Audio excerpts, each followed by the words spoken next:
Hey everyone, it's Casey. Welcome back to my channel. Today I'm going to have my June wrap up where I talk about all the books I read this month. So in June I read 9 books. Most of those were audiobooks, but I do have the physical copies for a few of them. So the first book I read this month was Percy Jackson and the Lightning Thief. This is the Percy Jackson book, and I had seen the movie before a long time ago when it first came out, but I had never read any of the books. So I read it and it was good. I think I would have liked it a lot more if I was in a demographic for it, between like 10 to 16. I think I really would have liked it. But I'm going to continue on with the series because I am interested. It does have a bit of a hook. It's about this young boy who finds out that he's kind of half god, and it follows the Greek gods. The main reason why I want to read this series is because the author Rick Riordan now has a series based on Nordic gods, which is much more interesting to me than the Greek gods. But I feel like I probably need to read one series before I go on to the next series, so that's why I'm reading the Percy Jackson. The second book I read was Nowhere But Here, and it is by... Let me pull it up real quick. By Katie McGarry. And that book I had on my TBR for probably like 2 or 3 years. And it's about this motorcycle gang and this 17-year-old girl whose dad is in the motorcycle gang. And then something happens to make her feel threatened. And then, of course, there's a love story with a boy from the motorcycle gang. It was okay. Again, not really my cup of tea. The only thing I did like is it takes place in Kentucky, where I currently live, and so that was interesting. I think it's always interesting when you read a book that takes place in the state that you've lived or a location where you've been to. It was a little bit hokey. I guess it's part of a series. I don't know how many there are, but I'm not going to continue on with it because I don't care about them. I didn't like the girl. I thought she was snobby. I didn't really like the boy. I didn't like the motorcycle gang, and I don't like Kentucky. So I'm definitely not going to continue on with the story. The third book I read this month was My Life Next Door by Huntley Fitzpatrick. This book is about a girl who has it's just her and her mom. I believe there's a sister, but she's in college, so she doesn't live with them. And her life is very, put together. Her mom's very professional. She's in politics. So their life is kind of very perfect looking. And right next door is a family who has a lot of kids, and they're loud, and that kind of stereotypical big family kind of life. So of course she falls in love with one of the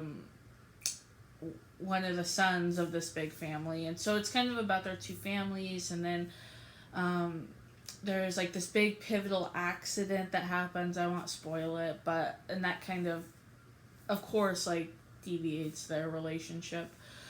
This was good. I did enjoy it. It's like the stereotypical YA contemporary, which I really like, and there is a place for in my reading. I definitely will want to pick up more of Huntley Fitzpatrick's books.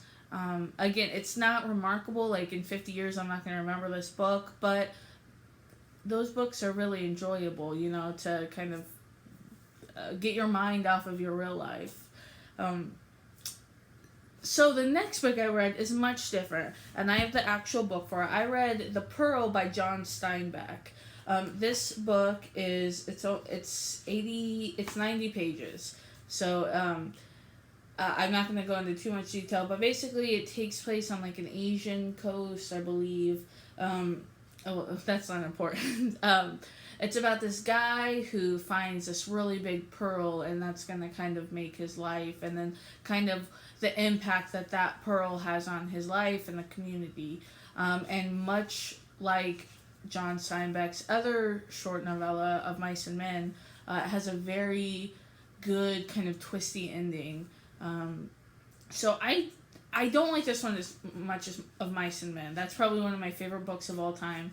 But it still was really good, and I read this at the very beginning of June, and I'm still kind of thinking about it later, a month later, and it has one of those endings where, and the lesson, that I think I'm going to be thinking about for a long time. So I would definitely recommend this. Anytime you can read a classic, especially by John Steinbeck, who's like, the American author, classical author, especially one that's only 90 pages. Like, that makes it really easy to kind of fit in your reading schedule. So I did like that. Then I read Someday, Maybe by Lauren Graham. I got it from Target, evidently. Lauren Graham is one of my favorite actresses. She is on Gilmore Girls. She was on Parenthood, two of my favorite shows. And this is nonfiction. This is fiction. It's a novel. It's her first novel. It's placed in the early 90s. It's about this actress who is also a waitress. So she's not, she hasn't really made it. She's been in a couple commercials, and it's just about her she has 6 months left in this deadline that she gave herself, and it's about whether or not she can make it, and about kind of making the right choices. It was really good. I really liked it, and I listened to the audiobook of this too, and Lauren Graham narrates it, which I think is even better. And it's got these fun little, like, these are supposed to be pages of her planner, and so it's like got little doodles that are really fun to read that have to do with the story. I really enjoyed this. I hope that she writes more novels. I heard that this is supposed to be made into a TV series starring Mae Whitman, who is also in Parenthood. So I'm really, Lauren, I like her. She also has a nonfiction book out, a memoir, that I want to read as well. The next book I read was The Royal We. I listened to it on audiobook because I had the physical copy, but I decluttered it. Because I had started to read it. I got maybe 50 pages in, and I hated it. This was about a year ago. So I listened to the audiobook this month, and that was really good because I got through it. And I did like it. It's about this normal American girl who goes to college in England and then falls in love with someone who turns out to be the prince. It's basically supposed to be a play on Kate Middleton and what's his name? Prince William. About their relationship. And I think it was so closely tied that it kind of was distracting. It made me think a lot of times is this actually real? Is this actually what Kate did? Because I love Kate Middleton, so... but I did enjoy it. I'm glad I listened to the audiobook so I didn't have to, invest a lot of time into it. I don't think I'd ever reread it or anything, but I would definitely recommend it, especially to other people who like, the royal family or things like that. I think it was really good. The next book I read was A Spool, A Blue Thread, and I hated this book. And I think it's because I had been looking forward to it so much. When it first came out a couple years ago, I read reviews that said it's like the book version of the show Brothers and Sisters, which is one of my favorite shows. So I had so high hopes for this book, and it was bad. None of the characters were likable. It was kind of boring and tedious. In the middle of the book, something happens that I guess was not expected, which I guess is a good thing, but it happened to one of the only characters I did like. I don't know. I didn't like it. I decluttered the book, and it actually it caused me to have kind of a reading slump after it because I did not like it that much. So, I definitely would not recommend Spool, A Blue Thread.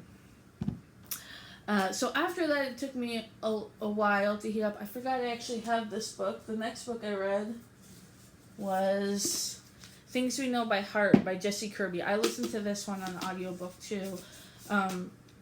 And it was okay. It's a YA contemporary about a teen who her boyfriend dies in an accident, and then she wants to meet the person who got his heart, and then of course, she starts to have feelings for him.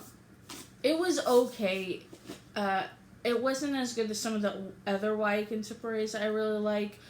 Sarah Dessen, Morgan Madsen. It wasn't as good as those, but it was still good. I'll still pick up another Jessi Kirby. She has one coming out in August called The History of Us. I'll probably read.